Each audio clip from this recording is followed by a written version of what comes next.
where children play amid the relics of a distant past.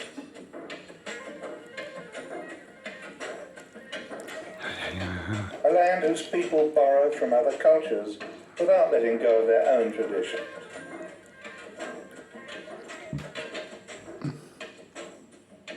A land where nature and man have combined to create a unique surprise, an ancient city carved out of the living rock.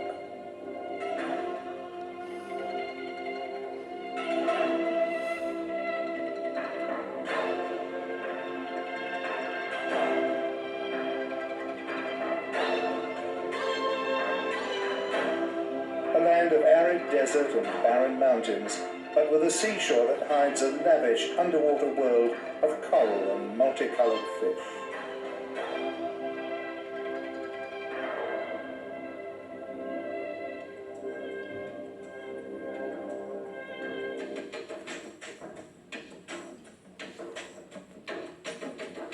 Jordan is a very young country with a very long history. It achieved independence as a modern nation-state only in 1946, following centuries of Turkish rule and almost 3 decades of British supervision under a League of Nations mandate. But its antecedents date right back to the dawn of recorded time. 1,500 years before Christ, what is now the Hashemite kingdom of Jordan encompassed the Old Testament realms of Ammon, Moab, and Edom. About 1200 BC, the Israelites arrived, led by their patriarch and lawgiver, Moses, who had brought them across the wilderness from Egypt. They were on their way to the land which they had been promised by their God Jehovah, a land of milk and honey beyond the river Jordan. So the Israelites settled only briefly in the hills overlooking the river and the Dead Sea before following Joshua across the Jordan. There they captured the Philistines' fortress city of Jericho, opening the way to their conquest of all of the Promised Land. A century or so later, the Israelites were back across the Jordan as conquerors, when Ammon, Moab, and Edom were incorporated into the short-lived empire of David and Solomon. For 700 years after the collapse of the Solomonic Empire, the Assyrians, the Babylonians, and the Persians came and went, leaving little trace. Then the Greeks arrived under Alexander the Great on their way south to conquer Egypt. After the Greeks came the Romans, who built great cities, and by the dawn of the Christian era, present-day Jordan was part of the Roman Empire, some of it ruled on Rome's behalf by Herod the Great, the vassal king of Israel.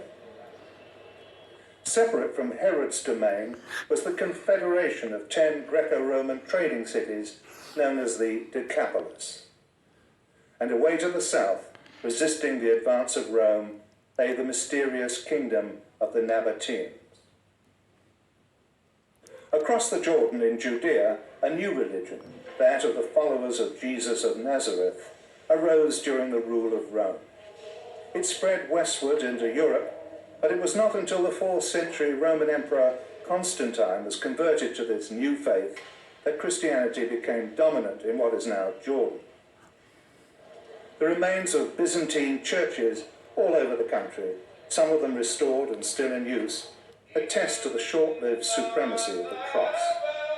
Short-lived because in the 7th century, the warriors of an even newer faith, that of Muhammad, the prophet of Islam, came driving north out of the Arabian Peninsula.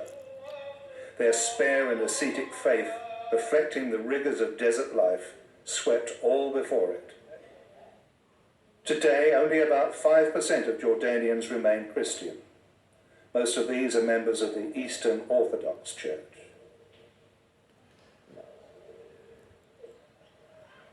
The most impressive remaining evidence of the wealth and power of the Greco-Roman Decapolis is to be found at Jerash, 3/4 of an hour's drive north of the Jordanian capital, Amman. The ruins of Jerash are remarkably well preserved. They constitute the finest surviving example of a Roman city in the entire Middle East.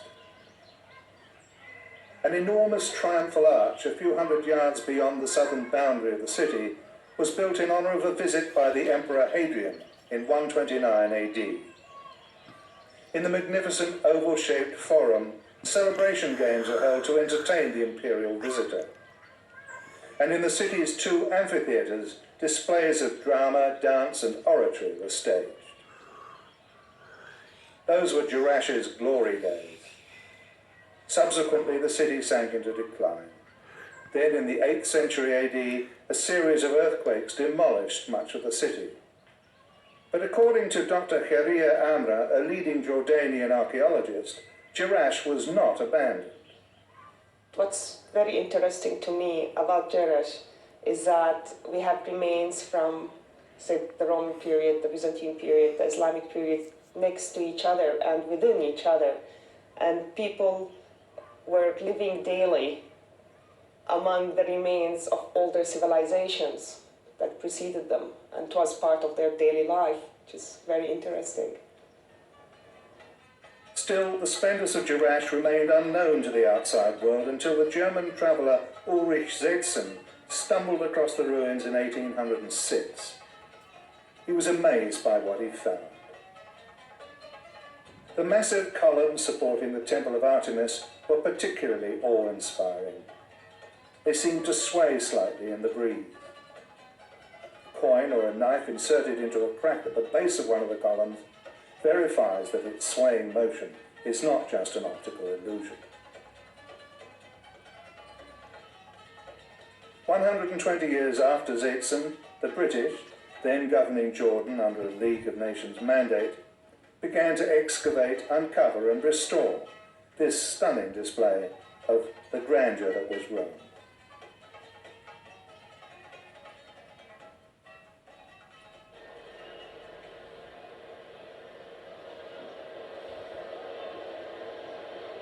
Amman, the capital of Jordan since 1950, was another of the cities of the Decapolis, under the Greco-Roman name of Philadelphia. Little visible evidence remains of its Roman period apart from the ruins of the citadel atop one of the city's 7 hills, and the splendid Roman theatre located just east of downtown. Around it swirls the ceaseless traffic of a thriving modern city.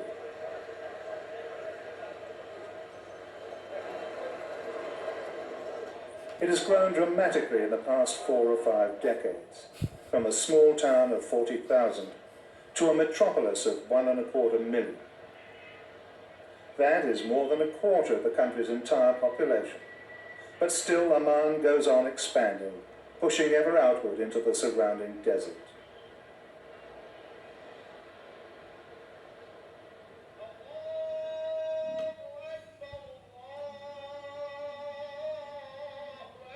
The population of Jordan is 95% Muslim.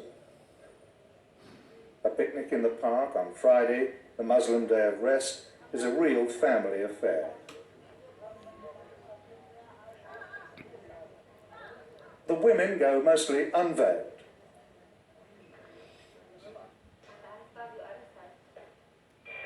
Nor are they restricted in their career choices. There are women among the air traffic controllers at Amman's 2 airports, for example. And for many years, King Hussein's personal pilot was a woman.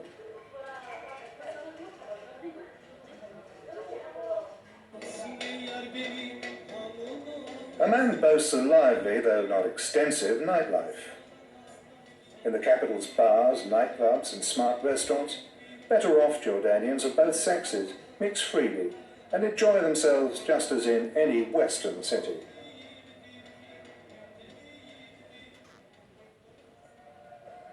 One favourite eating place for residents of Amman is Khan Zaman, an ancient camel caravanserai converted into a self-serve restaurant and featuring native dishes. Dips such as hummus made from chickpeas and baba ganoush made from eggplant. As well, there are various salads, kebabs of course, and other meat dishes such as the Bedouin specialty menzaf, chunks of lamb served on a bed of rice and pine nuts. Kanzaman also entertains its customers with local music, and that, unexpectedly enough, includes a display of virtuosity on a distinctly foreign instrument, the Scottish bagpipe.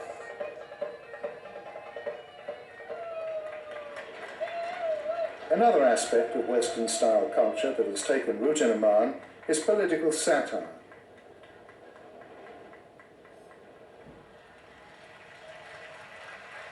In one downtown theatre, actors even poke gentle fun at the monarch, King Hussein.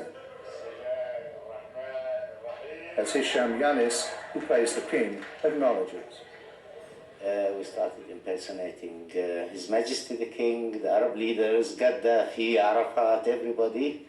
And one day His Majesty just walked in and watched like any other among the audience.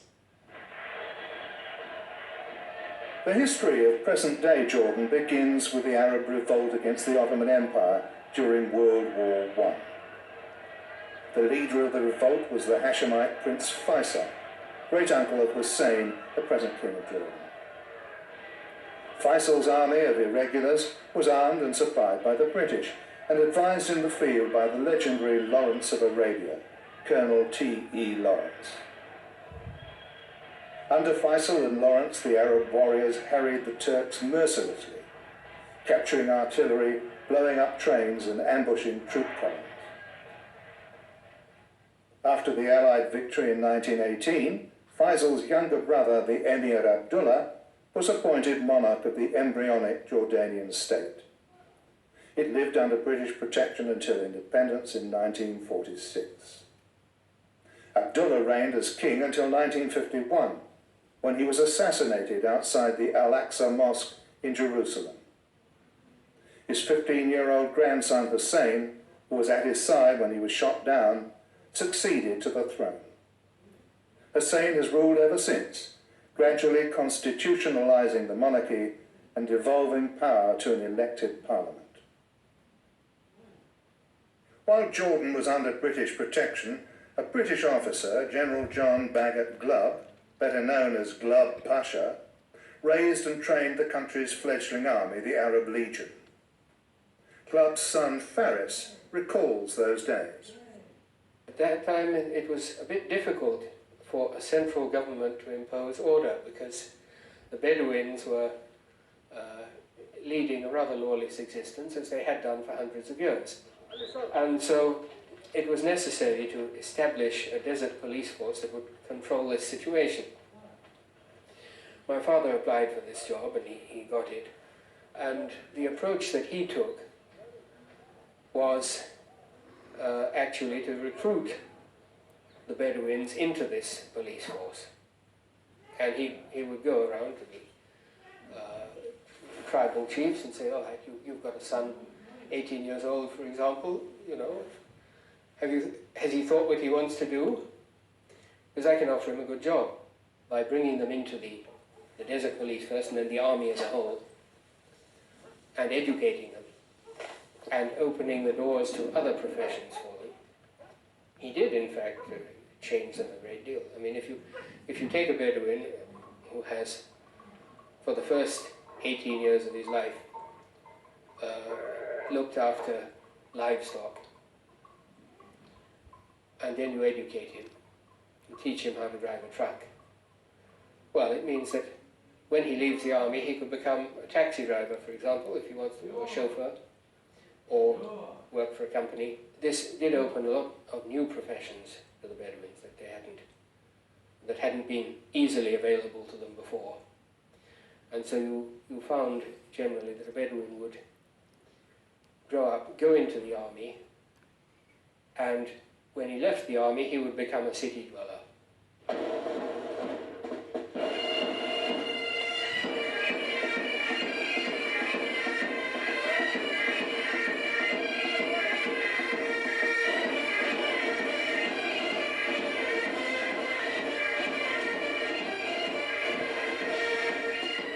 The bagpipe was another of Glubb Pasha's legacies to Jordan. Under his command, pipe bands became a feature of the Arab Legion, and nowadays the skirl of the faraway Scottish Highlands is very much part of Jordanian life.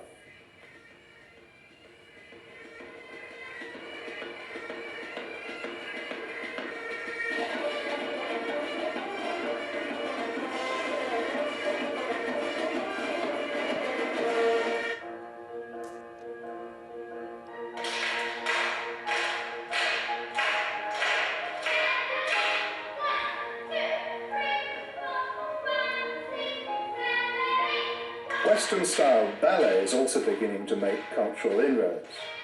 Children at a ballet school in Amman are put through their paces by a Jordanian ballerina who herself studied ballet in London and danced professionally in Europe.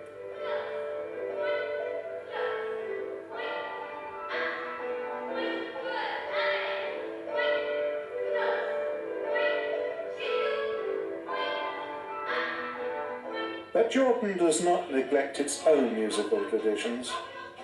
Regular concerts of native music, featuring both well-established and up-and-coming young performers, draw enthusiastic audiences to Amman's Royal Cultural Centre.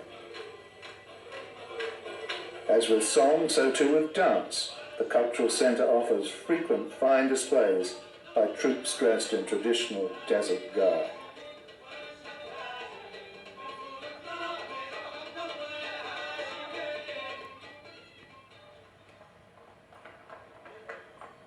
The breeding and training of fine horseflesh is another ancient Arab tradition that's been revived and vigorously pursued in modern Jordan.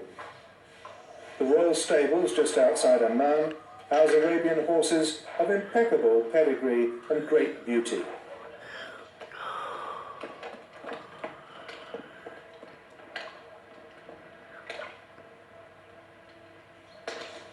The caparisons, bridles, saddles, and other accoutrements for these fine animals are of a beauty almost equal to that of the horses they adorn.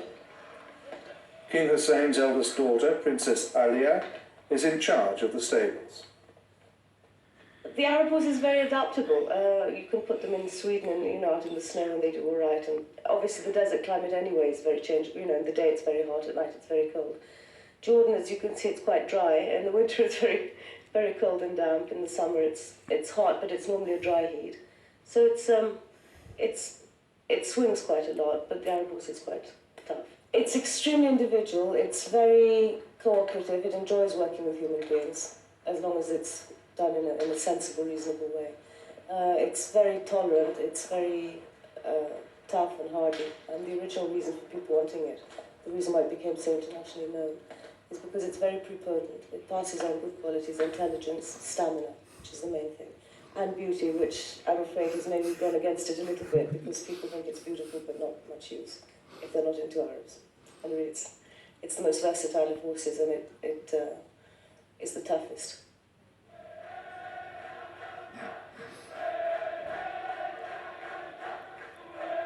King Hussein is an undeniably popular monarch.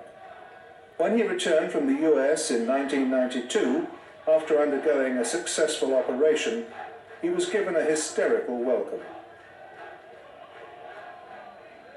In partnership with his younger brother, Crown Prince Hassan, the king plays a hands-on leadership role in almost every aspect of Jordanian life. In this, he is greatly assisted by his American-born wife, Queen Noor, who takes a special interest in the arts. So too do other members of the royal family. For example, Princess Wijdan Ali, the king's cousin, who is president of the Royal Society of Fine Arts. Herself a talented painter, the princess takes particular pleasure in talking to Jordanian children about the mysteries and pleasures of painting and sculpture.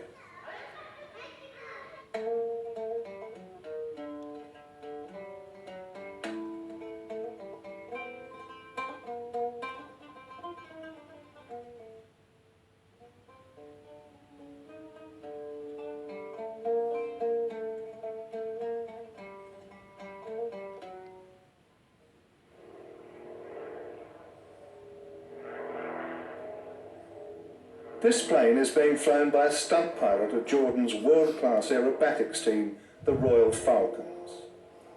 They've been seen at air shows all over the world. As travelling ambassadors, they demonstrate the high status that aviation enjoys in a country where the head of state is himself a highly qualified pilot of both commercial and military aircraft.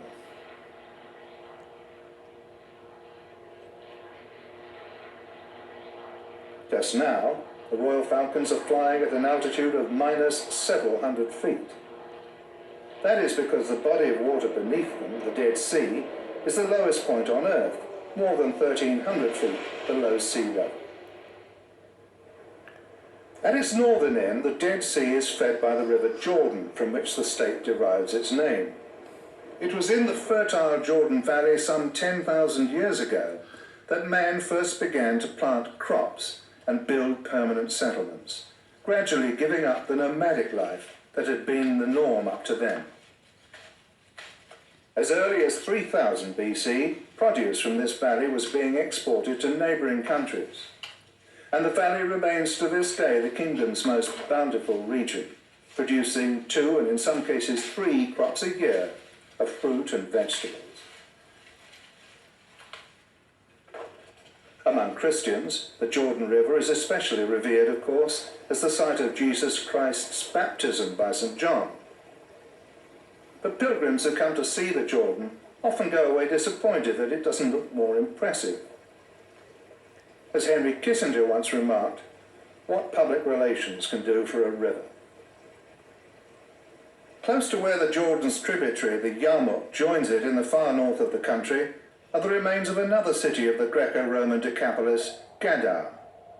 Now known by the Arabic name of Ges, it is one more site associated with the life of Christ. According to the New Testament, Gadara is where Jesus cast the devil from 2 men and into a herd of pigs, the Gadarene swine, who then stampeded over a cliff to their death.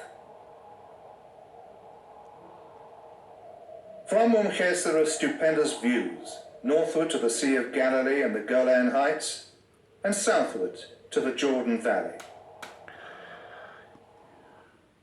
Wherever one goes in Jordan, one comes across places associated with figures from the Bible. Looking down on the north shore of the Dead Sea is Mount Nebo, the reputed burial place of Moses, who is venerated alike by Jews, Christians, and Muslims.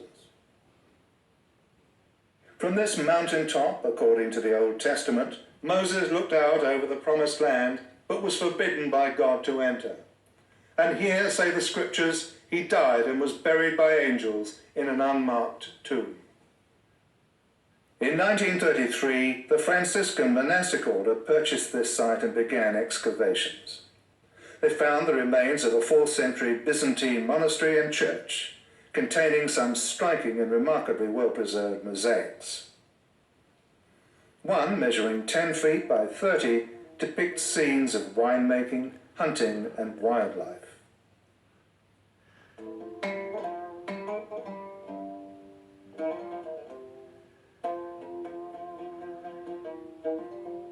By contrast, the stained glass windows are a modern addition, commissioned by the Franciscans and depicting scenes from the life of Moses.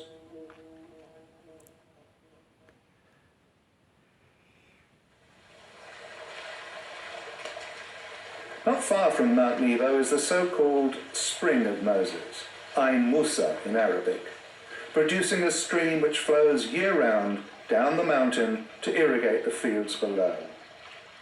Here, according to local legend, is the site described in Exodus, where Moses struck a rock with his staff and water gushed forth to relieve the thirst of the parched Israelites.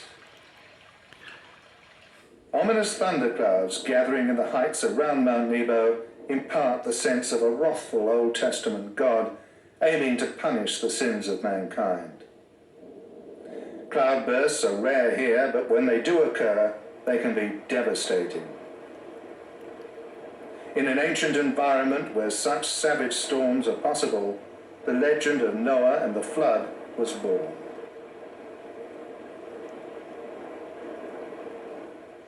Another of Jordan's remarkable biblical sites, the mountaintop ruin of Herod the Great's palace fortress of Machaerus.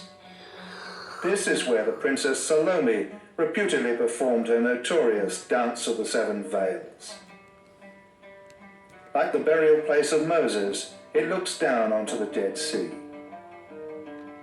In a dungeon beneath the palace, John the Baptist was imprisoned by Herod the Great's successor, Herod Antipas, for daring to criticize the king's second marriage.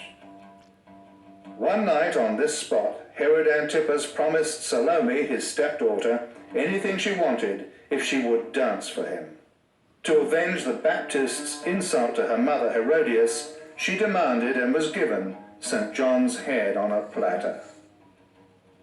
Amid these ruins, now being reconstructed by the Jordanian Department of Antiquities, it's easy to conjure up the savage splendour of the scene as Salome performed her dance of death under the lecherous gaze of her stepfather.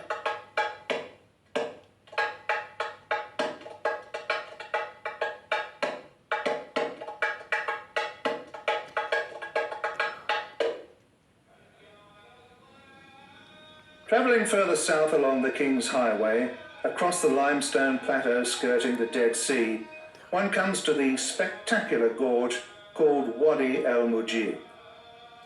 Here, over millions of years, the river Mujib has cut 3,000 feet through the limestone to the impervious underlying sandstone.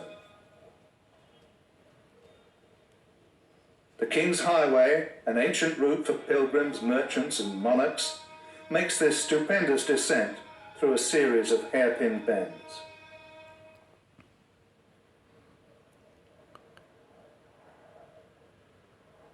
Some 30 miles south of Wadi el-Mujib, off the same King's Highway, lies the ancient fortified city of Kerak, dominated by one of the best preserved Crusader castles in the Middle East. The town was the designated capital of the Crusader district of Outre-Jourdain, and the castle itself was built in 1132 by King Baldwin I of Jerusalem. The governor of Kerak, Renaud de Chatillon, was no perfect gentle knight. He became notorious for his treachery and cruelty to Muslim and Christian alike. He used to get rid of his enemies by having them thrown over the battlements into the valley hundreds of feet below. He would fasten a wooden box over their heads before pitching them over the side.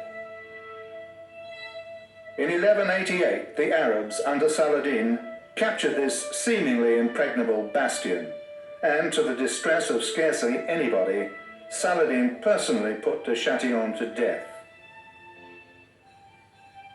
South of the Moab Plateau lie the spectacularly barren mountains of Edom, and at their foot lies the ancient port and resort city of Aqaba, referred to in the Old Testament as Ezion-Geber.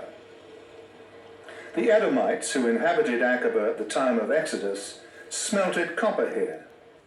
Later, King Solomon built a fleet of ships here to export that copper to Ophir at the tip of the Sinai Peninsula.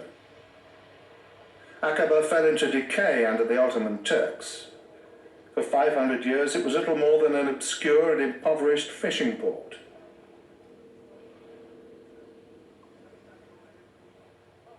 In modern times, though, it returned to prominence as a vacation spot as well as a commercial seaport. Until Jordan made peace with Israel, thus gaining access to the Mediterranean at Haifa, Aqaba was the kingdom's only outlet to the sea. The road between Aqaba and Amman was its trading lifeline to the outside world. But to snorkelers and scuba divers, Aqaba's best treasures lie beneath the surface, along the coral reefs which line the shore towards the frontier with Saudi Arabia.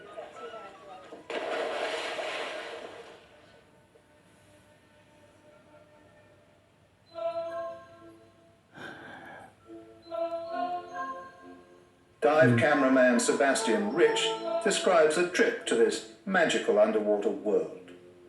Well, Jordan has a very tiny coastline, but on that small coastline it has a great variety of diving, from very shallow, colourful coral dives to fish actually feeding out of your hand.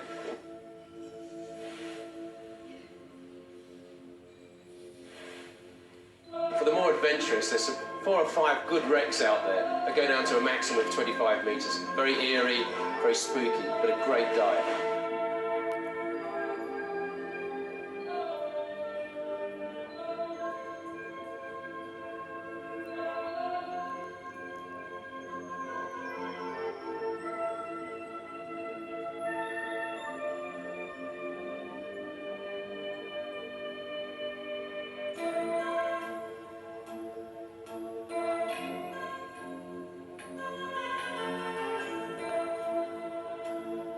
Overall, it's a fantastic place for a novice to come to dive in shallow water or for the more advanced and more adventurous.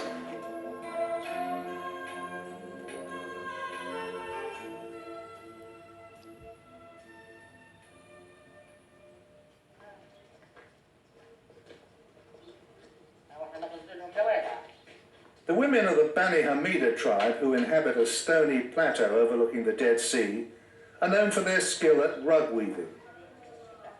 A scheme organised by the International Save the Children Federation and financed in part by American aid is marketing their products overseas.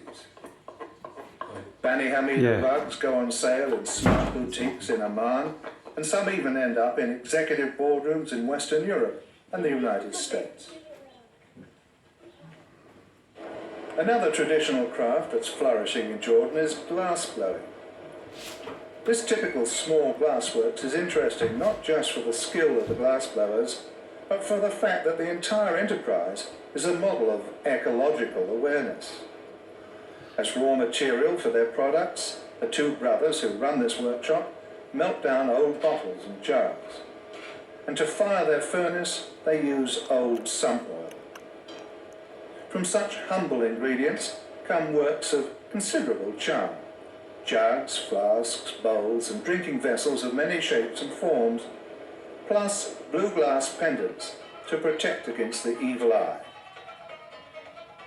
Like many other people of the Middle East and the Mediterranean, Jordanians believe that a malignant glance can bring ill fortune, even death, but that the colour blue can ward it off.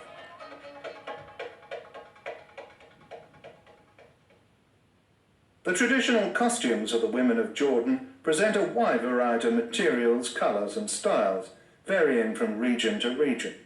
Mrs. Widad Kawar is an expert on the subject. This costume comes from Ma'an in southern Jordan, and Ma'an was a very important railway station in the last century. It was a center where all the pilgrims from Turkey, from Syria, from Lebanon, from Egypt came, met in Ma'an to continue their pilgrimage to Mecca. This silk embroidered costume belongs to the Adwan tribe. The Adwan tribe lived down in the Jordan Valley and up the hills until midway between the valley and the Amman, the capital. And the dress, as the other dresses of the south, is long and embroidered with branches of flowers. Now the area that the Adwan live in is very fertile and agricultural farming lands, famous for the wild spring flowers that are embroidered on the costume. Many ladies' societies now are reviving all these traditional arts. All those embroidery and the dresses and the jackets. You go to the Noor Foundation Design Center and you find all these traditional costumes and accessories being renewed. So there is a continuity, and this is very good because you don't want to see them only in museums. You want this traditional art to stay alive. While traditional styles of dress may be making a comeback, there's little sign of revival for the ancient art of mosaic making. This flourished in the Byzantine period, but died out after the 7th century when the Muslims became predominant. In the Greek Orthodox Church of St. George in Madaba are the remains of a mosaic map of the Holy Land dating back to the 6th century AD. What remains today is only a small part of the original, which measured about 80 feet by 18 and contained over 2 million pieces. Another magnificent Byzantine mosaic is being painstakingly restored at Madaba's Church of the Apostles. Mosaic work died out in Jordan during the early Islamic period because of the Muslim religion's ban on the graphic representation of human and animal forms. Yet paradoxically, the interior of Qasr Amra, an 8th century hunting lodge in the desert east of Oman, is covered in frescoes showing such forbidden images. The passage of time has badly damaged these remarkable frescoes, but restoration work carried out by experts from Spain during the 1970s has revived some of their beauty.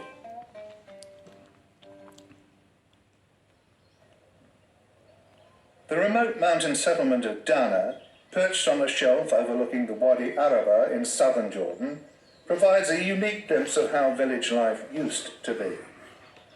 Until recently, Dana was a dying village, most of its houses abandoned and falling into disrepair as the inhabitants moved away in search of employment and the comforts of modern living. But an enlightened tourism ministry is restoring Dana to its original condition. And little by little, the original inhabitants, or their descendants, are returning. Another traditional way of life which is fast disappearing under the pressures of modernization and urbanization, that of the desert Bedouin, can still be glimpsed amid the spectacular scenery of Wadi Rum in southern Jordan. This breathtaking region of sandy desert and towering sandstone bluffs was Lawrence of Arabia's World War I stomping ground.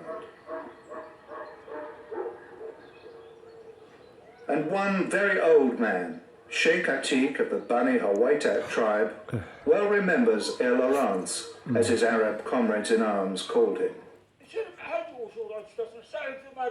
Lawrence was a very brave man, a lion. He fought with us as one of us and led us into battle against the Turks, blowing up trains, attacking their positions, and then we captured Aqaba. Yes, a very great man. Nowadays, the Bedouin tend to drive around their desert domain in four-wheel drive trucks. But some continue to use the traditional means of transportation, the camel. Dwarfed in scale by nature and constantly challenged by its rigours, the Bedouin traditionalist remains a repository of the qualities that Lawrence and other Englishmen of romantic disposition so admired. Those qualities include self-discipline, endurance, physical courage, but at the same time submission to the will of Allah, which is the meaning of the word Islam. Another such quality is the tradition, however poor one might be, of giving hospitality to the stranger. Faris Glubb remembers this well. About every occasion when we visited a camp, they would make a magnificent meal, and they always insisted, even if we would arrive on a surprise visit, my father didn't want these people always to produce great meals because a lot of them were not rich, and so he might suddenly arrive, you see. But he'd have great difficulty preventing them from slaughtering a sheep and cooking it and making a meal for us on the spot. There was a great tradition of hospitality. There still is. The Jordanians are hospitable people. And this is a thing that goes back several centuries. It's a result of desert life. Because of the needs of survival, everybody feels that their obligation is always to feed a stranger. Another Bedouin tradition, intertribal fights over such things as water and grazing rights and family honour, is largely a thing of the past. But just in case trouble should break out, the colourfully uniformed desert police are on hand. Riding out on camelback from their headquarters in the village of Rum, they carry enough food and water to keep them going for up to 7 days.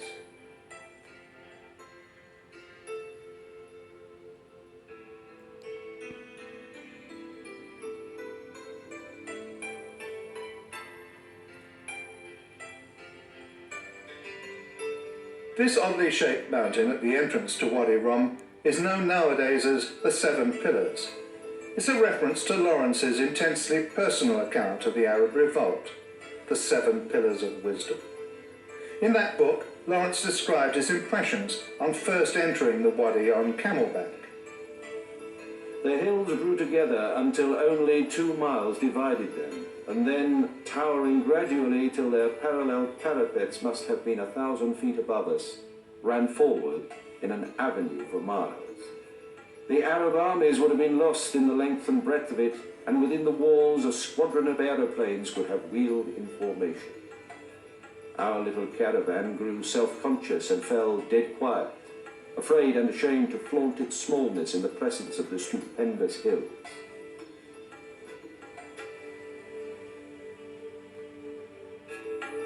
Not a squadron of planes, but a hot air balloon, bearing the insignia of the national airline Royal Jordanian, now flies frequently above these stupendous hills. To go aloft in it is an unforgettable experience.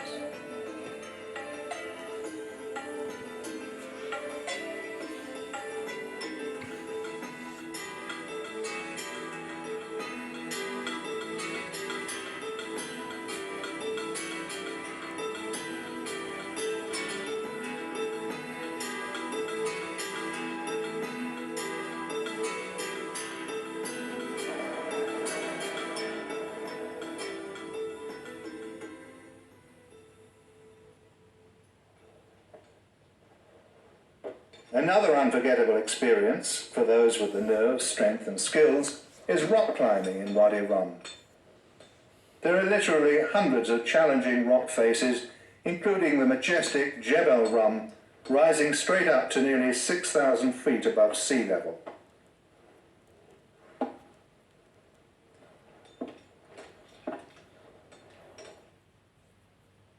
But for all the majesty of Wadi Rum, it's overshadowed by the unique combination of natural grandeur and human artifice that is Petra. The monuments of this rose-red city, as the 19th century English poet called it, were carved literally out of the living rock. It was the capital of the Nabateans, a long-vanished and mysterious trading people who settled in the area around the 6th century before Christ.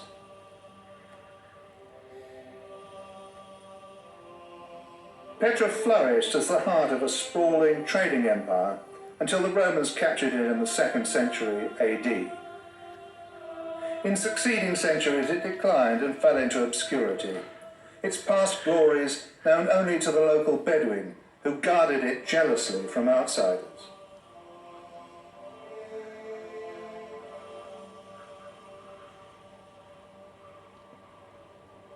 Over time, as the desert wind and abrasive sand weathered away many of its most impressive facades, Petra remained forgotten in its niche between the mountains. Then, in 1812, it was rediscovered by an adventurous young Swiss traveller named Johann Ludwig Burckhardt. His way in was through the Sieg, a narrow cleft between towering rocks. Others who have followed in his footsteps have been almost as amazed as he was by what they found at the end of the defile. One such was the Iraqi-born Hashemite Prince Raad bin Zaid, who first visited the site in 1964. He's now president of the Petra National Trust. And I expected every minute to see something, to see a monument. I kept on going and going and going. And finally then the gorge became so narrow, I felt that that was the end of the line and I should sort of make it back. And then I said, let me carry on another few meters. And then I was struck by that beautiful, artificial, human-created monument between those rocks. And I stood there for a couple of seconds and then I knew the greatness of Petra. The pyramids, you know what shape it is from a distance, but not with Petra. It's something unique, something wonderful. The sight that so transfixed Prince Raad, as it has countless others, was this extraordinary building known as the Khazne al-Faroun, or Pharaoh's Treasury. It was never that. The Egyptians never came near the place, but the Bedouin convinced themselves that it was the burial place of secret treasure.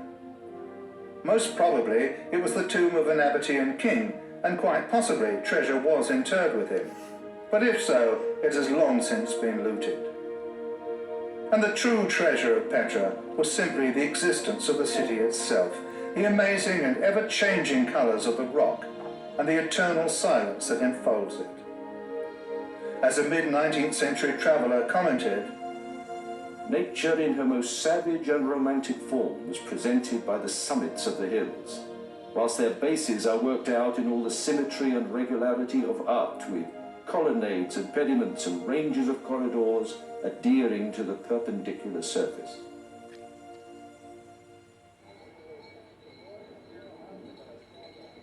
Although the Bedouin no longer live in Petra itself, they come every day with their horses and camels for hire, or to set up stalls from which they sell souvenirs and trinkets.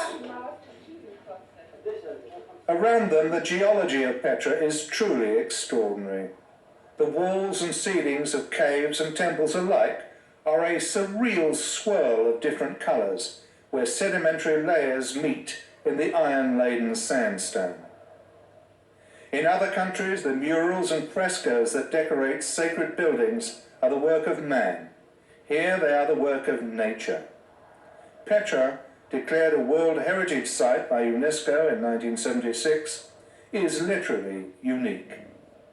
Johann Burckhardt, the rediscoverer of Petra, had been dead for 5 years before news of his find began to be known to the West through the posthumous publication of his diaries in 1822.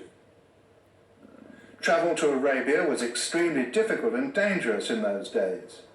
But soon curious Westerners arrived to view the marvels Burckhardt had described. The English artist David Roberts came in 1839 and produced a series of lithographs that, in reproduction, have been bestsellers ever since. But the best-known artwork concerning Petra was a poem by an Englishman who, when he composed it, had never even been there. Thus wrote John William Burgon, Anglican Dean of Chichester. It seems no work of man's creative hand, by labour wrought as wavering fancy planned, but from the rock as if by magic grown, eternal, silent, beautiful, alone. Match me such a marvel save in eastern clime, a rose-red city half as old as time. When Burgon did get to Petra some years later, he decided that rose-red was not quite the right phrase. There's nothing rosy about Petra, not by any means, he wrote to his sister. But by that time, the phrase had passed into the language.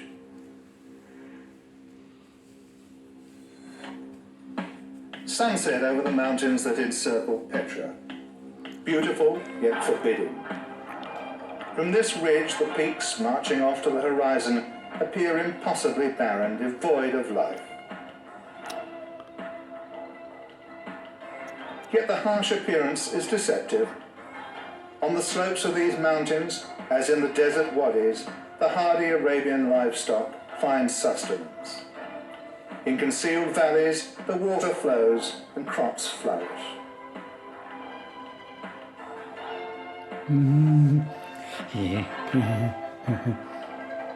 This land is not rich. Unlike its neighbours to the south, the kingdom has no oil. But Jordan and its people have riches of a different kind. Riches that wealthier nations might envy.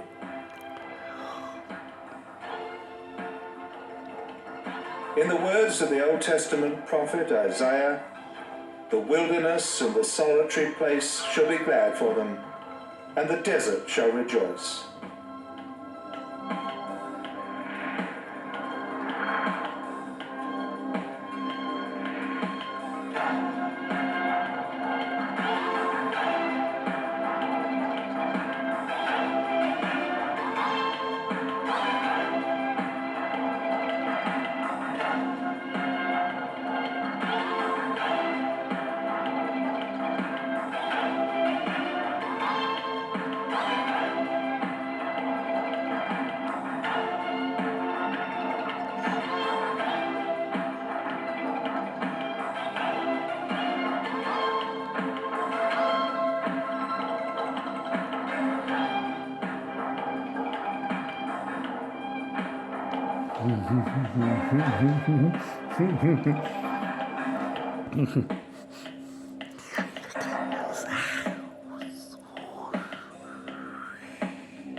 Video Network brings you the greatest adventures in video entertainment.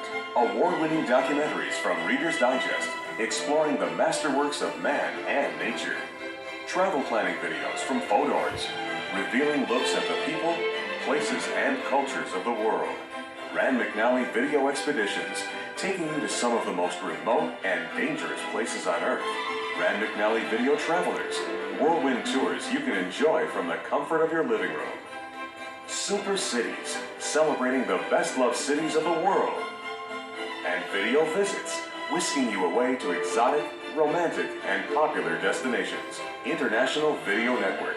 Great adventures in video. See your local video retailer or call International Video Network at 1-800-669-4486, extension 850 for your free catalog, featuring more than 250 travel, documentary, and special interest videos.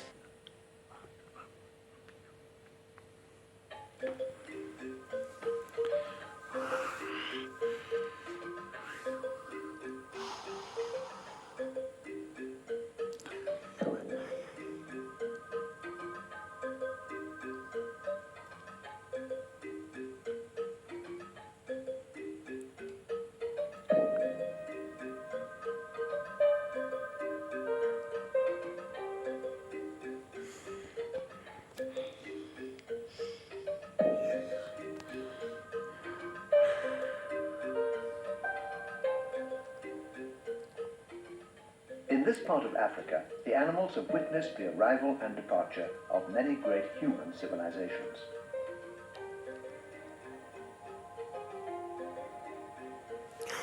The rhythms of the past survive, and the fabric of societies long gone still stands in the African sun.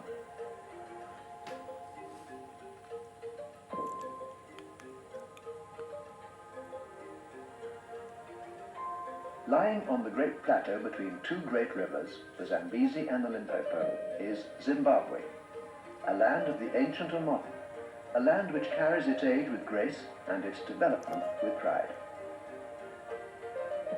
The wildlife moves freely amongst the planet's most ancient landscapes, and yet these majestic beasts form an integral part of one of the world's youngest countries.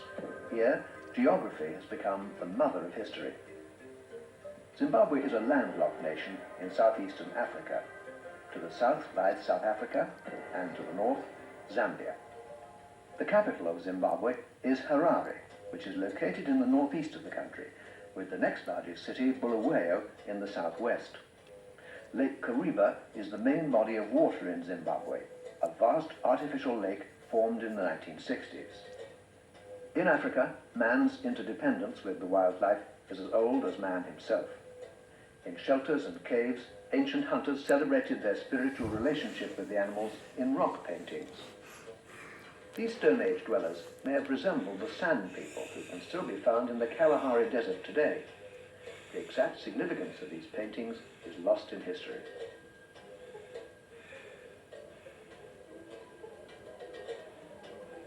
From their high shelters, the hunters could watch the great herds graze. It was a nomadic life, where man and beast cooperated in survival.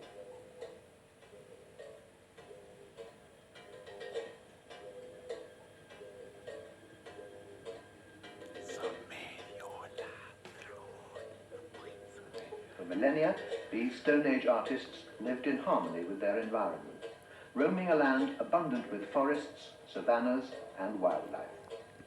But less than 2,000 years ago, another people arrived, a people who used iron, kept domestic animals, planted crops, and would eventually build in stone. And so, the granite of the plateau would help to build a unique civilization and name a country, for Zimbabwe means houses of stone.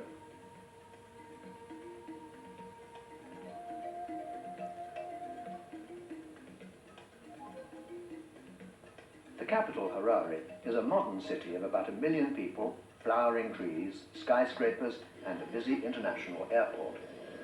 This is the hub of the country's internal and international transport links, and headquarters for the country's national airline, Air Zimbabwe. Harare International Airport is the most important gateway to this landlocked nation and provides a natural focal point for international travelers from every corner of the globe.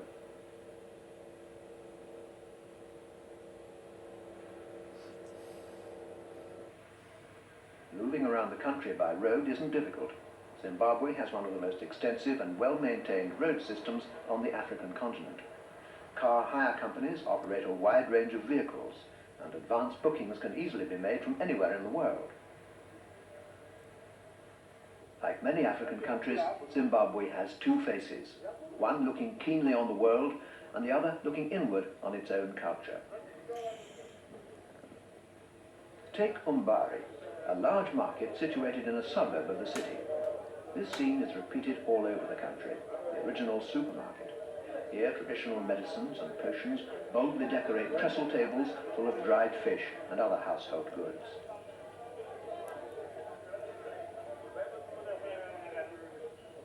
In sharp contrast, and only a mile away, is the business centre of this country.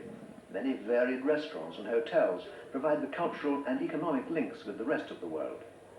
Sandro's restaurant is one such place. Here there's talk of progress, culture, development, and world markets.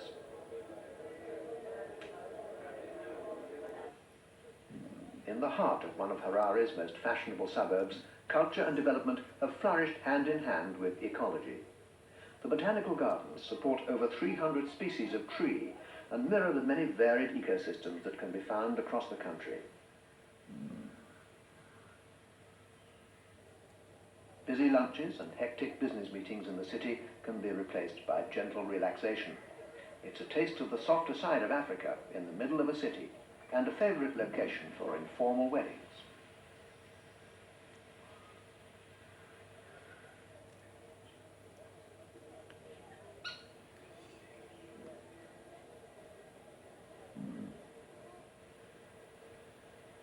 Compared to the man-made beauty of the botanical gardens, nature left to its own design is often less gracious in its landscaping.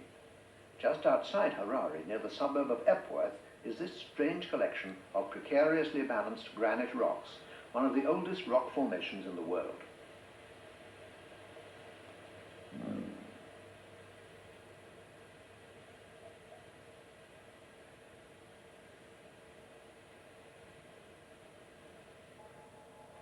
Zimbabweans love sport. There are many golf courses in Harare and throughout the country. The wide open spaces and temperate climate mean that there is plenty of room for many other varied sports.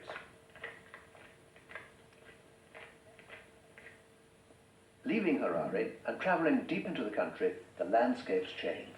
The granite outcrops give way to wide open spaces. Here at Mana Pools in the Zambezi Valley is essential Africa.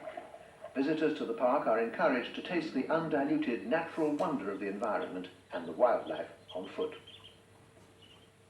Mana Pools is a UNESCO World Heritage Site, and for conservation purposes, the number of visitors to the park is limited. There's only nature here.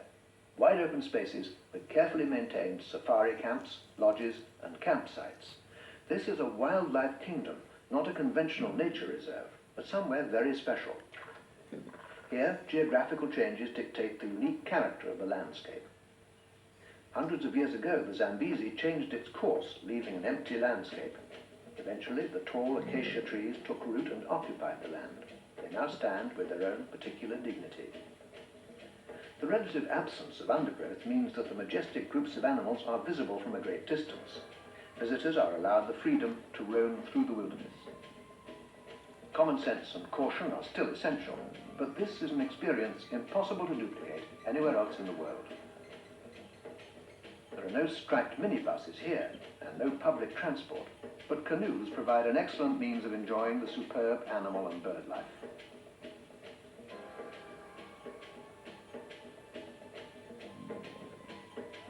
A brooding escarpment provides the dramatic backdrop for this riverine forest.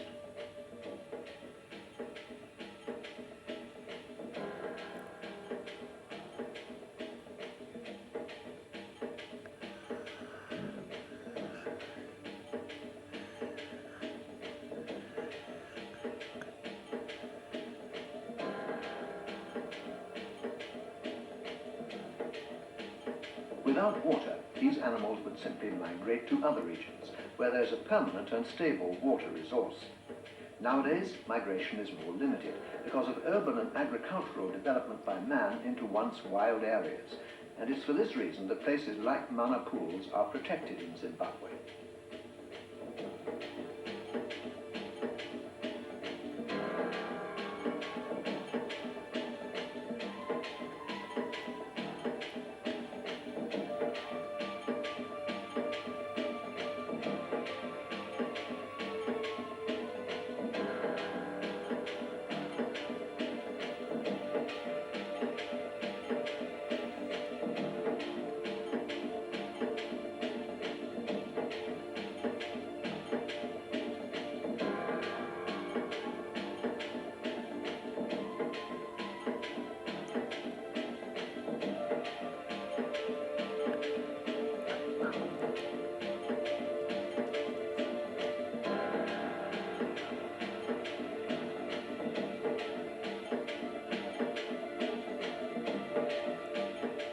Many people pitch camp at Mana Pools, but there's also luxury accommodation and professional guides to introduce the many facets of the reserve to first-time visitors.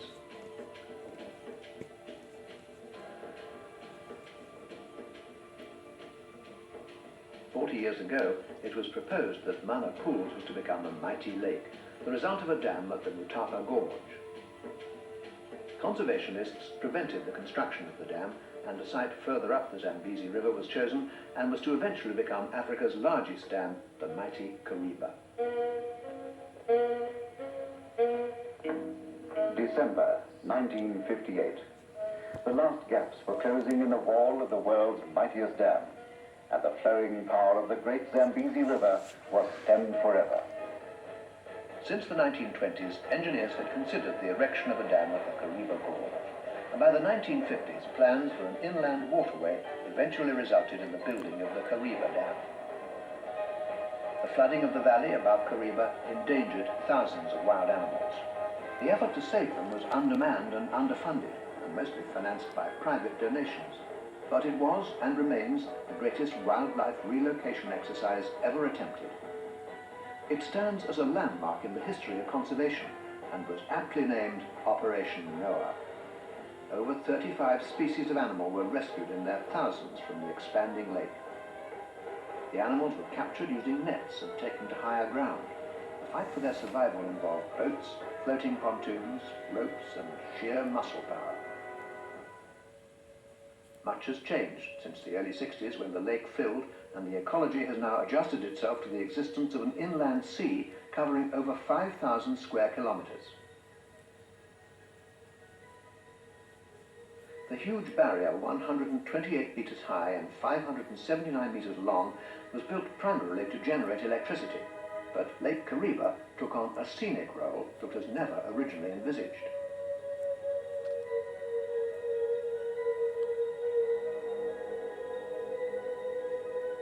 Today, Kariba is a premier resort, with daily air links to Harare, Hwange, and Victoria Falls. Here there are motor cruisers, yachts, and houseboats, all contributing to an illusion of the Riviera, an impression heightened by a casino and a handful of luxury hotels.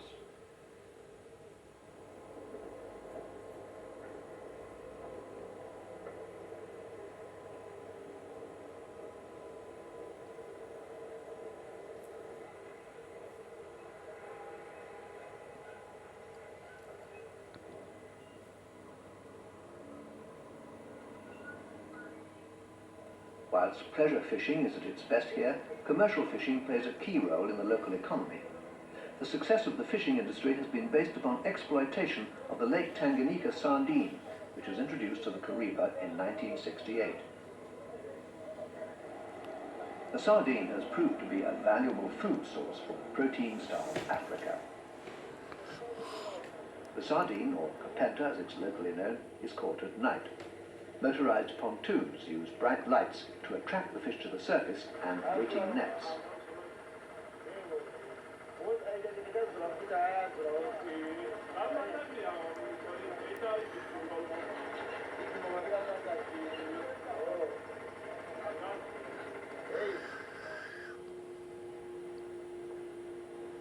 All around the water's edge there are many stations for scouts and rangers who police the area in search of poachers. Using high-speed boats, the rangers control illegal fishing, which can damage the delicate balance of the lake. Permits are required by law, and the many fishing villages on the lake shore are regularly checked.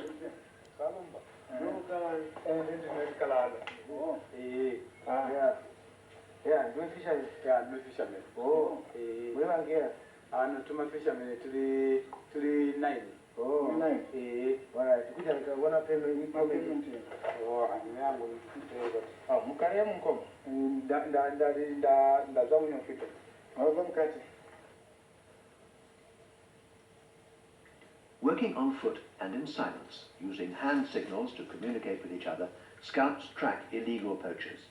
These two men are part of an active group of scouts called a stick. There are 3 in this group, 2 tracking and 1 securing the base camp deep in the bush. They're looking for poachers and snares and traps.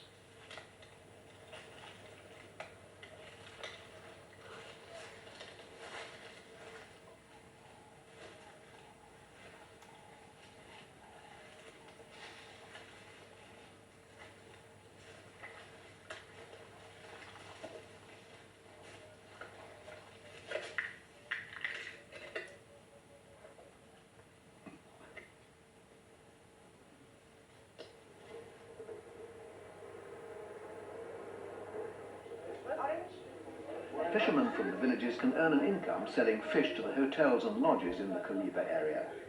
It's the visitors to Lake Kariba who themselves contribute much to the local economy. Hotels like the Kati Sark also provide revenue and encourage investment in the area's developing tourist industry. In Zimbabwe as a whole, tourism is fast becoming a growth industry, providing employment and opportunity for the local people. If the length of the Zimbabwean Riviera does not compare with better-known locations, the tropical holiday ambience certainly makes up for it.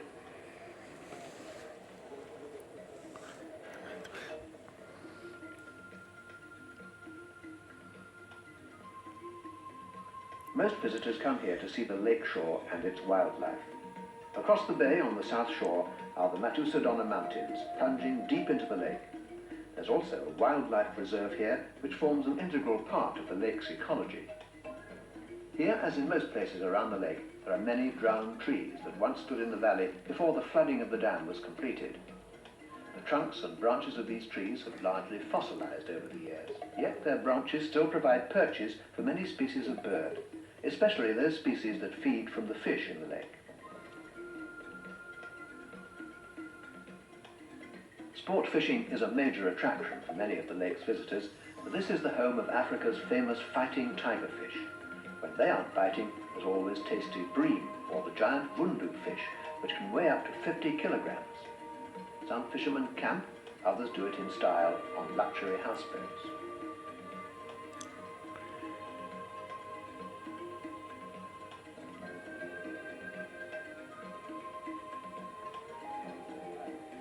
At the eastern end of this flooded valley, there are many guest camps and safari lodges quietly hidden in the rocky outcrops of the surrounding mountains and hills, each offering facilities for game viewing, fishing, and relaxation.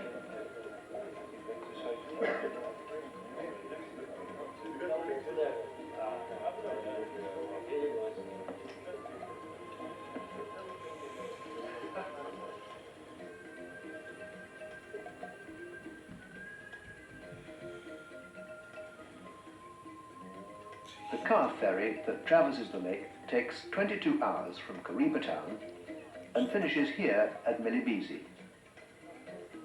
At this end of the lake, there is less wildlife, and fishing and tourism remain the main industry.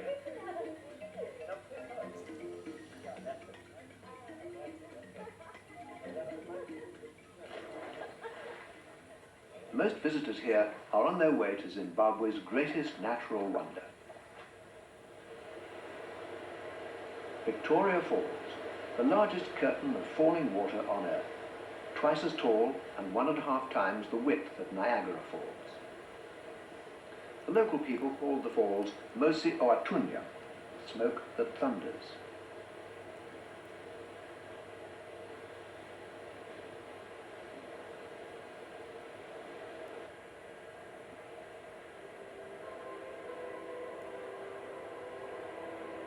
At Victoria Falls, there's much more than just incredible water. Here there is fishing, wildlife, and this.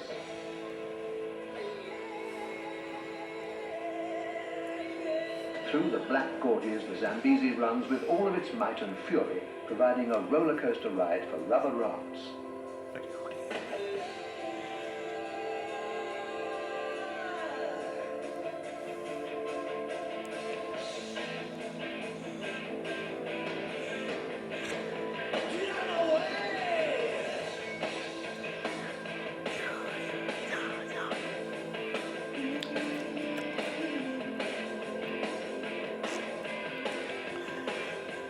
2 hours' drive away from all of this excitement are the peace and vastness of Hwange National Park, half the size of Switzerland and one of Africa's largest wildlife reserves.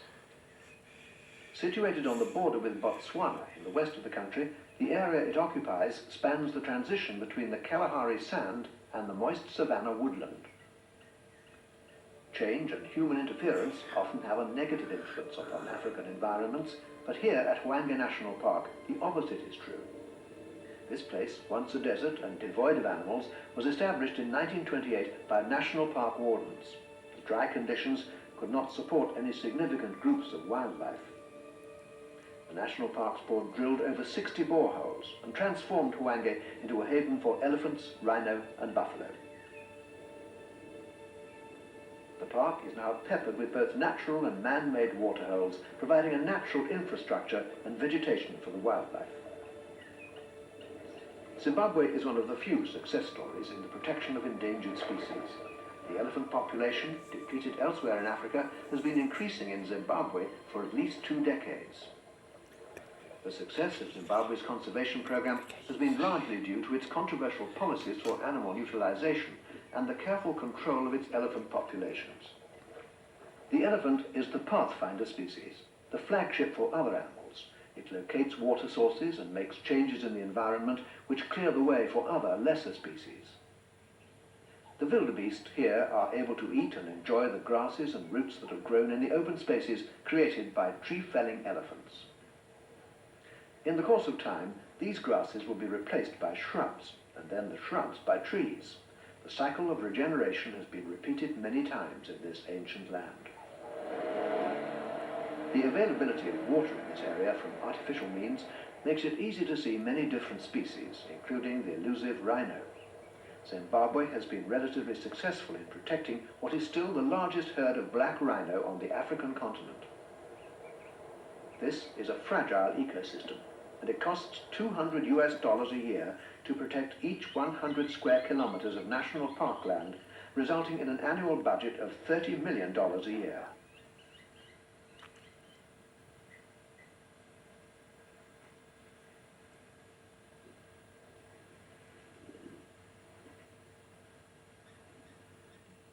Flying across the park, the Great Plains of Hwange undulate over fossil river lines running towards the salt pans and waterholes of Botswana.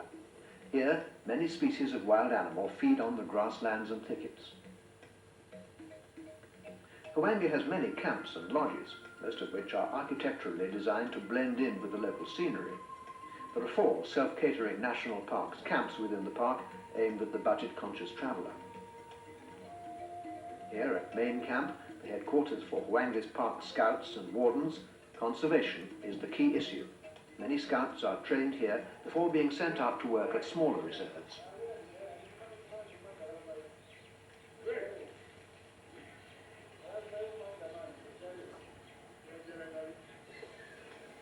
While a lame warthog may be the only daytime visitor seeking refuge from predators, elephants are not uncommon at night.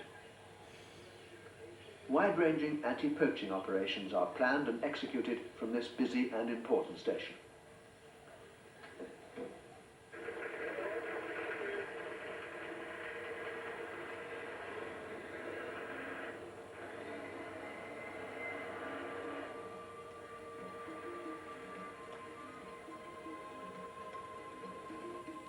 Deeper into the bush at Hwange National Park, there are several exclusive safari camps. Under the hot sun, under shaded wooden huts, guides and visitors are able to reflect upon their daily sightings and encounters.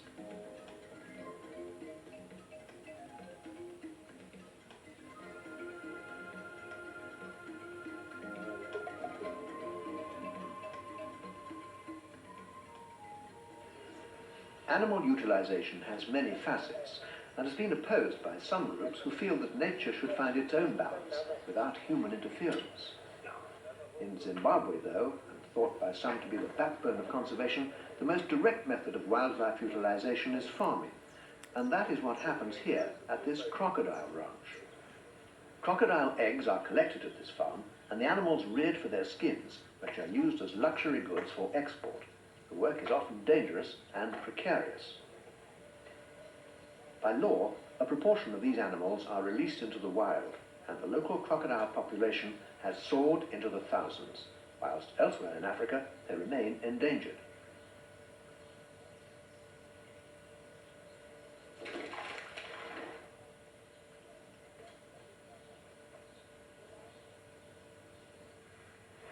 Elijah, which is the quiet one?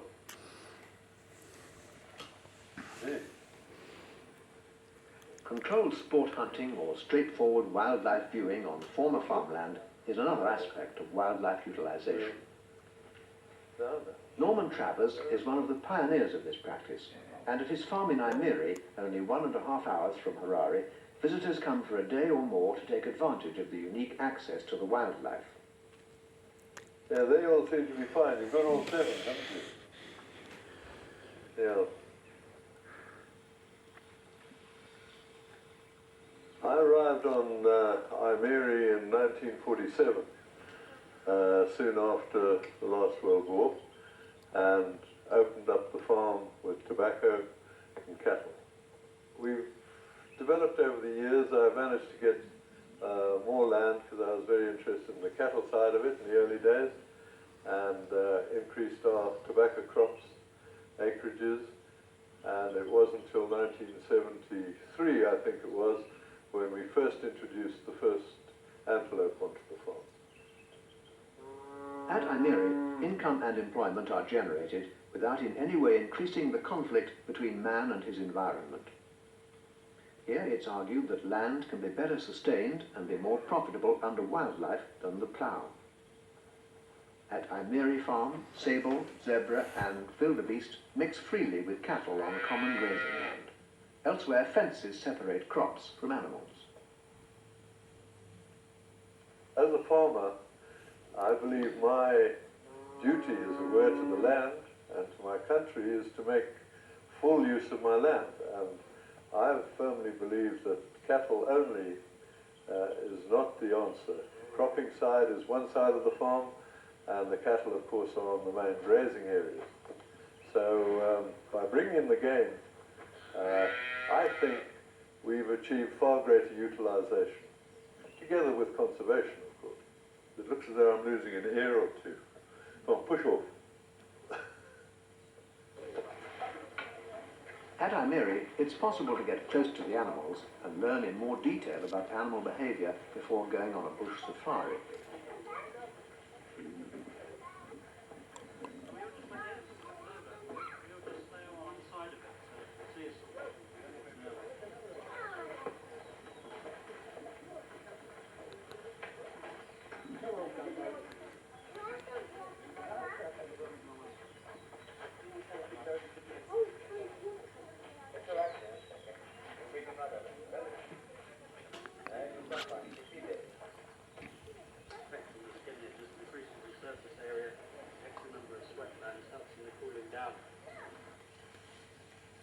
All over Africa, land that once belonged to wild animals has been shrinking as agricultural development on the continent has expanded.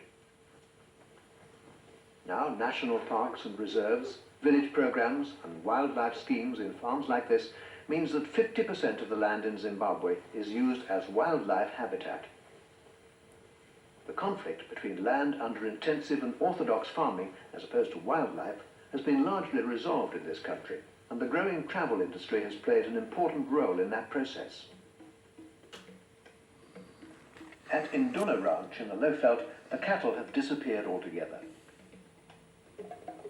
This former dip tank now stands empty and obsolete.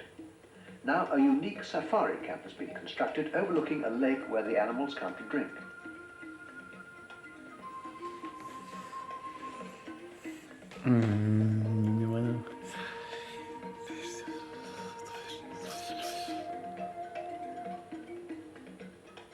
Ecologically, the significant factor is that livestock degrades the environment and wildlife does not.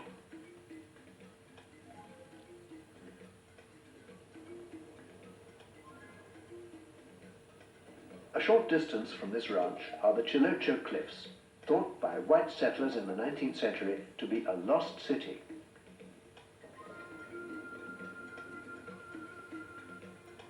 In reality, many millions of years ago, these rocks were once at the bottom of a great sea. The coloured bands on the impressive cliffs reflect the laying down of strata over millions of years.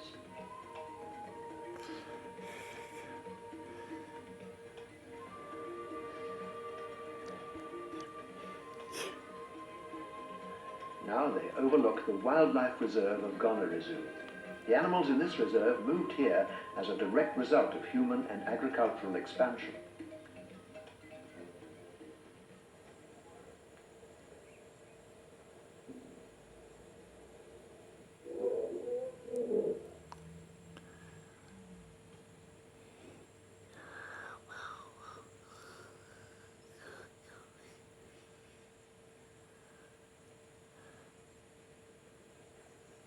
The next logical step in allowing wildlife to have preference over domestic animals and crops is to completely convert former farms into carefully designed wildlife areas. That's what has happened here, where farmland near Harare has been specifically bought and stocked with wildlife and a luxury lodge built.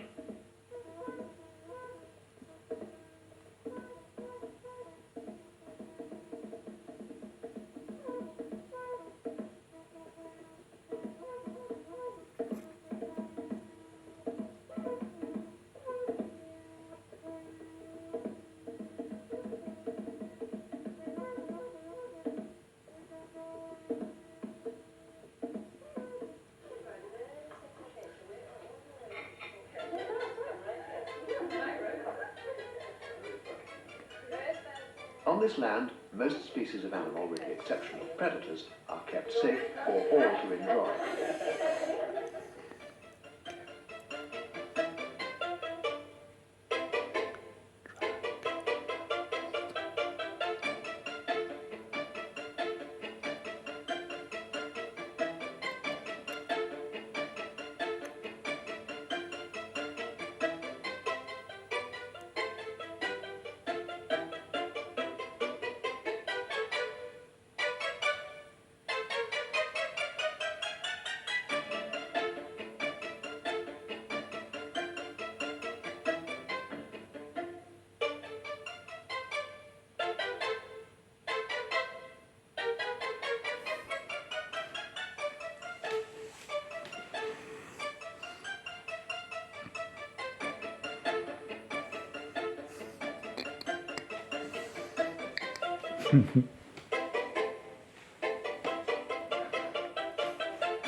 At Great Zimbabwe near Masvingo is one of the country's oldest and most impressive monuments to the ancient kings. Built between the 12th and 15th centuries, the city reached its zenith in the 14th century with a population of more than 20,000 people.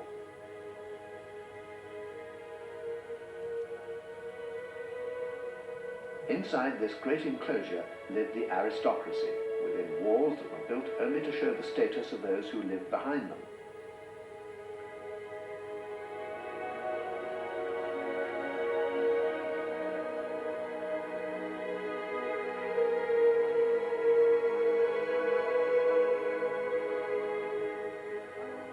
We do not know what these people would have worn then, but we do know that people were weaving cloth near this site between 1,000 and 1,500 years ago.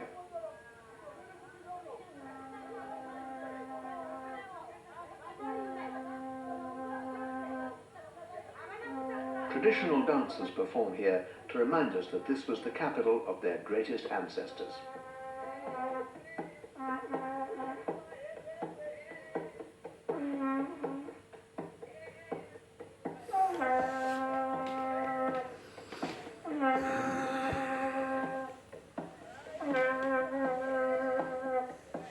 Rich in cattle and gold, this community traded with India, the Far East and Middle East, as these trade goods show.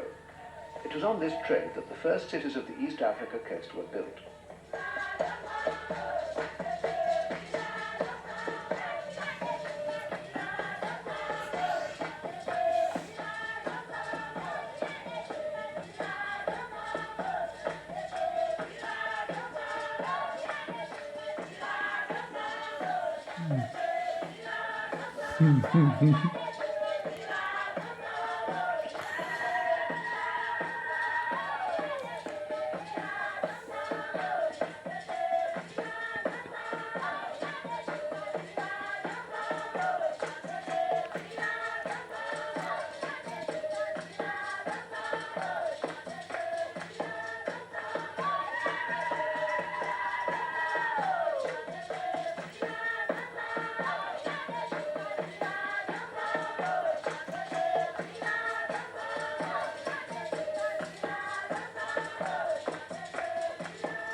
The people of the Nyanga Mountains, far to the northeast, also built stone structures, but for different reasons. Prestige and status were the last things on their minds, and they didn't trade.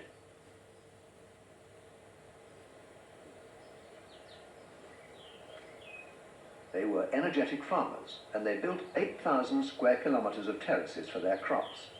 In this valley alone, there are 800 kilometers of stone terracing, with the main ruin covering 36 kilometers.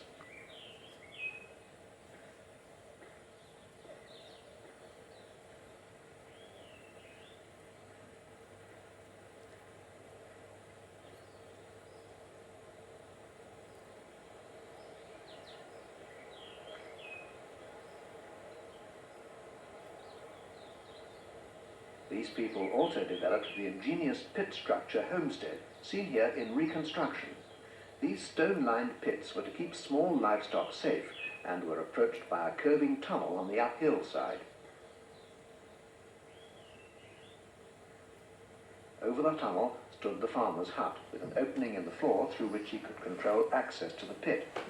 On the lower side of the pit was a drainage duct. The resulting slurry, when drained out of the pit, was used for irrigating the hillside terracing.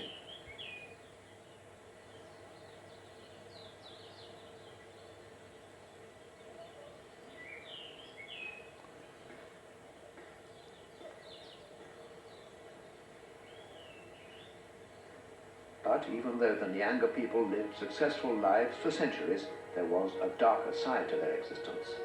This hill fort is one of many that are visibly linked across the countryside. Such places were used to shelter the people from what appears to be frequent attack. The people of this region were not the successors to the great Zimbabwe state, and it is unlikely that they ever met.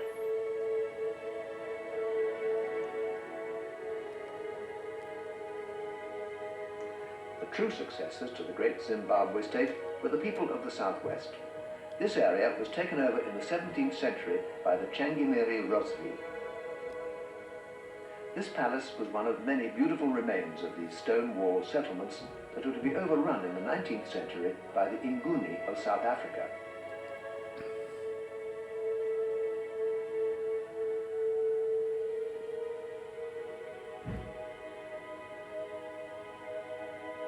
Legend claims that near here, the last Rosvi king refused to leave his burning capital, quoting to the invader a Shona proverb: "Kingship is like a stone and cannot be moved." The Nguni invaders, unimpressed, killed him. From 1890 to 1980, the country saw the arrival of a white minority colonial power. Since the Second World War, the foundations of change in Africa had culminated in the liberation of many African countries in subsequent decades. Zimbabwe was formerly known as Rhodesia, named after Cecil Rhodes, its founder. The colonial government of the time refused to hand over power to the majority black population, which resulted in the country being torn apart by a violent struggle for independence from 1972 to 1980. The heroes of the struggle are buried here at Heroes Acre, just outside Harare.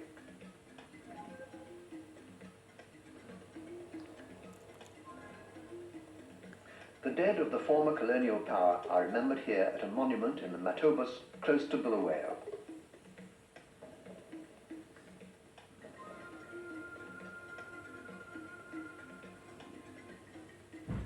Bulawayo is Zimbabwe's second city and home of the ancient Ndebele kings. This is a spacious town, stately and august, without the hustle and bustle of Harare. There's considerable rivalry between Bulawayo and its bigger northern sister, Harare. Its grand city hall is the most impressive in the country. The people are conscious of their regional heritage. This is an historic town, which also hosts international sports events and the country's national annual trade fair. The buildings here reflect many styles of architecture in Zimbabwe this century.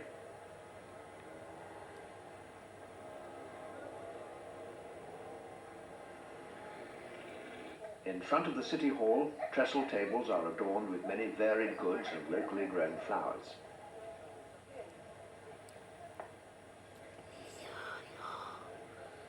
Bulawayo also has one of the best natural history museums in Africa.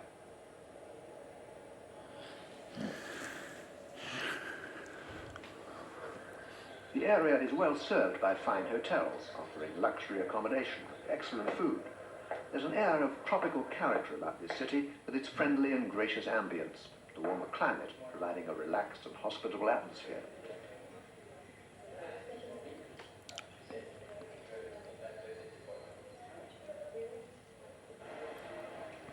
The Zimbabweans are very passionate about the arts, and the people's love for visual creativity in particular finds many outlets. At this centre in Bulawayo, students are instructed in sculpture, ceramics and carving. The centre is run by the city and is self-funding through the sale of its work.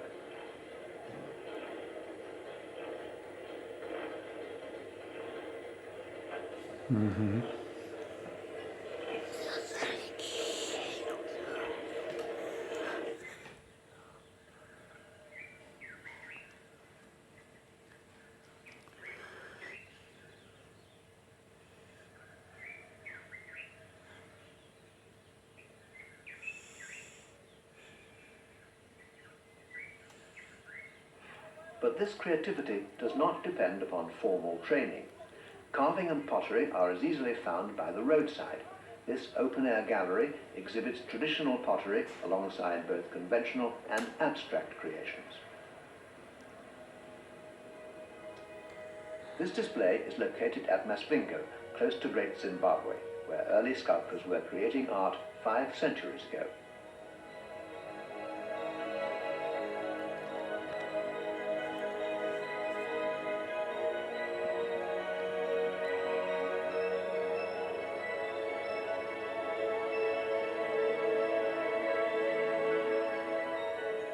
Ironically, Shona sculpture, the best-known Zimbabwean art form, has only been produced since the 1960s.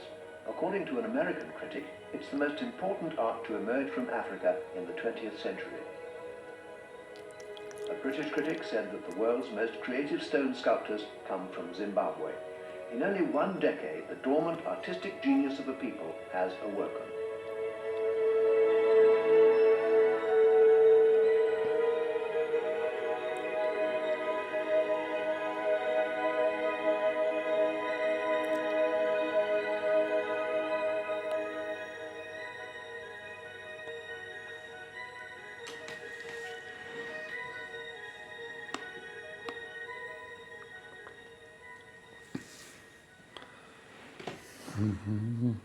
Some of the country's greatest achievements have been in religious art.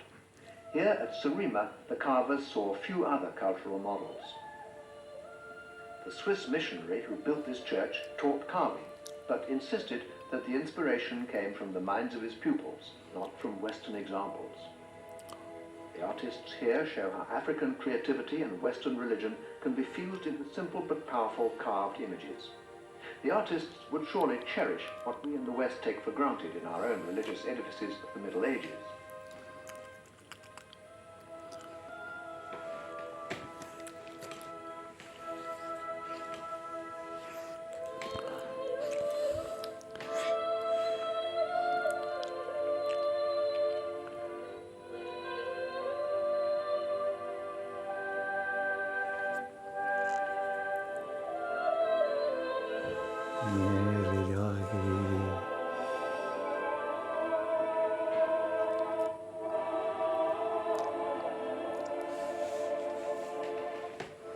The Zimbabweans already are justly proud of their own creative abilities, but have as much to be proud of in the natural beauty of their country, from which their own divine inspirations are born. Along their eastern border with Mozambique runs a range of mountains, from which pour many crystal-clear streams that cascade into the dark forests below.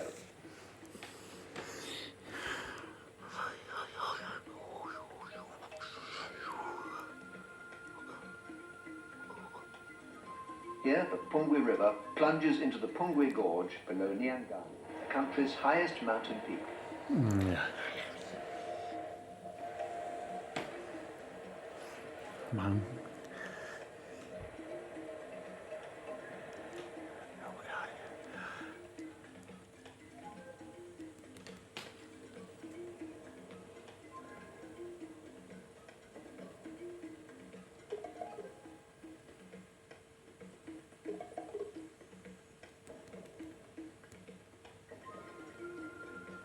The Nyanga National Park extends across the highest mountain range in the country.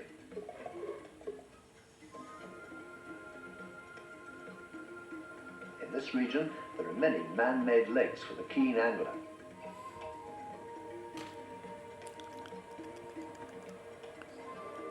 The fishing in this area is for the wily trout.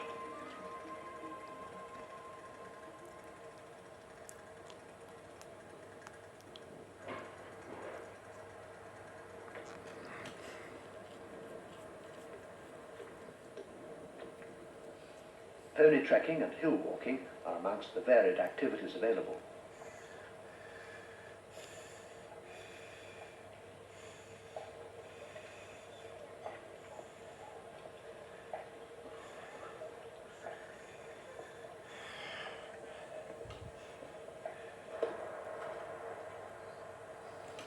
And nowhere is very far from a golf course. At the Park Lake Hotel, the combination of pine trees and mountain air is more reminiscent of Scotland than South Central Africa. But this is very definitely Africa. 5,000 feet further down the escarpment, the rivers flow through forested valleys which host a wide variety of exotic flowers.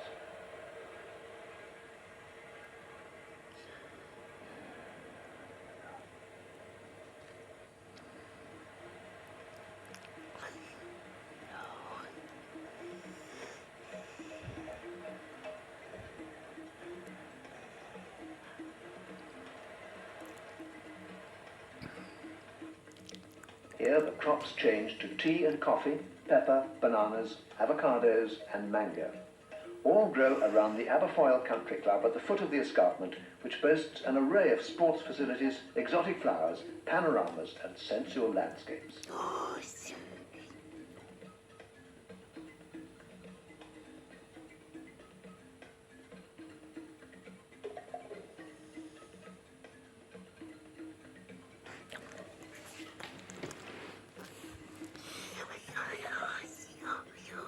Road travel in Zimbabwe is punctuated by stopping points offering food, shopping and arts and crafts.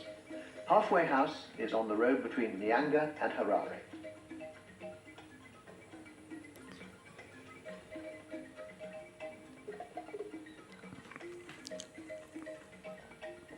There is a wide selection of locally made artifacts from basket work to farm produce and homemade fudge. Just to the south is Mutare and the Bumba Mountains, a resort area perched on the edge of a plateau overlooking Mozambique. misty heights produce many exotic crops and natural evergreen forests. Here also are the Vumba Botanical Gardens, one of several masterpieces run by the National Parks Board and open to the public.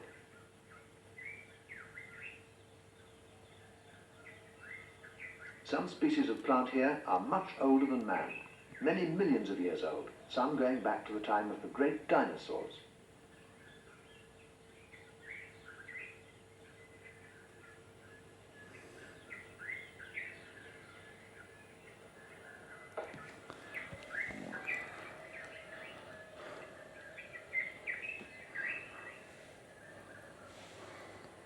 This is a strelitzia.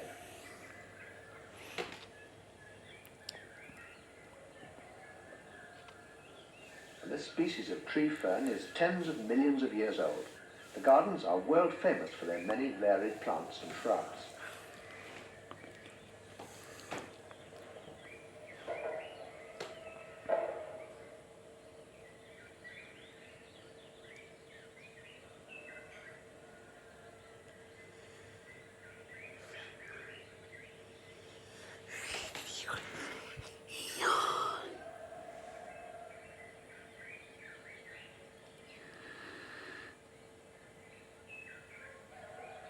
The greatest mountain experience of the range lies among the Chimani Manis. This is a backpacker's paradise, a national park with no roads, hotels or lodges.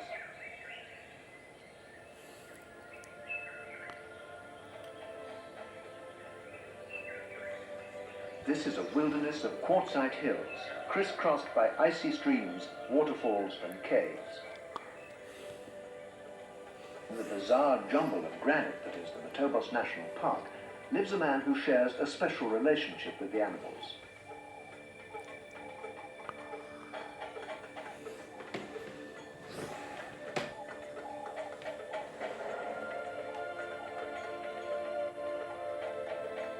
He is a park scout known to the public as the Lizard Man, and this is why.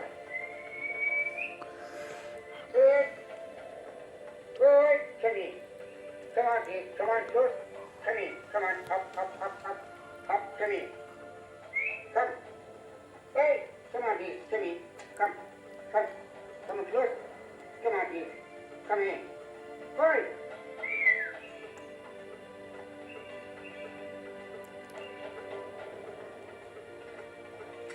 Come. Come in. Among these rocks are some of the oldest on the planet, where Stone Age man painted in caves, where the Shona, the Ndebele and the Rhodesians buried their leaders. A man talks to the lizards.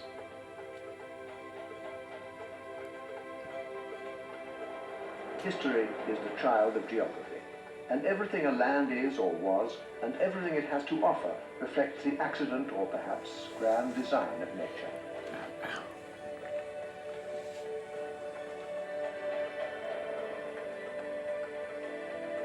The reality is that Zimbabwe is a young nation in an ancient country. As elsewhere in Africa, progress and development have permanently changed the status and personality of many ancient societies and environments. But here in Zimbabwe, the character and determination of a people to preserve their history and culture have enabled life to move forward in harmony with the wonders of the old world and the challenges of the new.